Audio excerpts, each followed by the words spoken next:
marinated bangus. Ayan, yung daing na bangus na ibinabad sa suka, bawang, at saka yung paminta.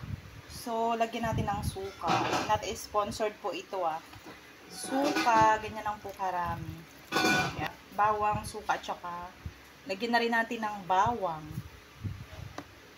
Ayan, medyo ramin natin para may spice. Tapos, imimix-mix lang natin yan lahat. And then, lagyan na din natin ng pampalasa. So, ito po yung lalagay ko, magic sarap. Konti lang, ganyan. Tapos, konting sugar. Konting-konti lang pang balanse sa lasa. I-mix-mix nyo lang. Ayan, i-mix nyo lang, i-mix. Tapos, ganyan-ganyan nyo lang ito. Sige po, kuha ka lang po doon. Then, asin. Asin. Yan. Tapos, i-mix nyo lang po. Ganyan-ganyan nyo lang po yun. Mix, mix, mix. Ganyan sa matunaw po yung mga ingredients. Siguro mga 1 minute yung igaganyan. Yan. Tunaw lang po yung ingredients.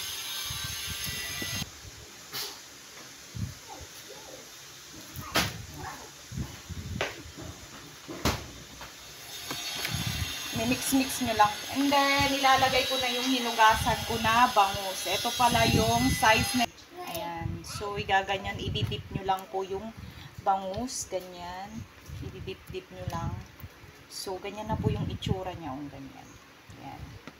So, nalagyan na po siya ng bawang. Itsura niya. Ayan. So, ito na po.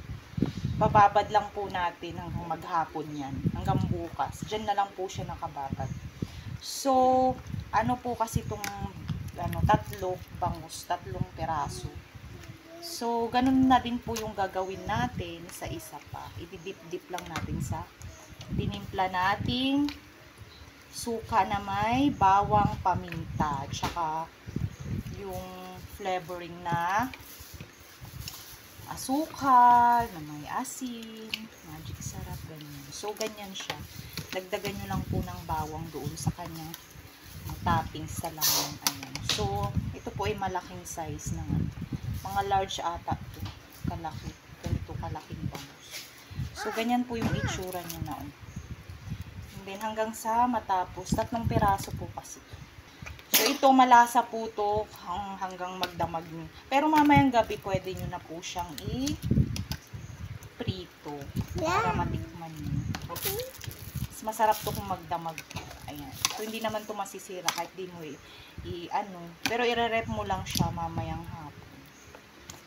I-rep mo siya mamayang hapon para hindi po siya masira. So, ayan. So, ganyan po yung itsura niya.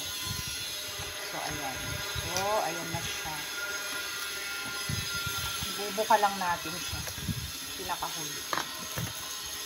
So, ayan. Tapos na ang ating marinated bangus. So, ayan po siya yung ating marinated bangus. And thank you for watching. God bless everyone. Please subscribe and follow for more. Bye! Mwah!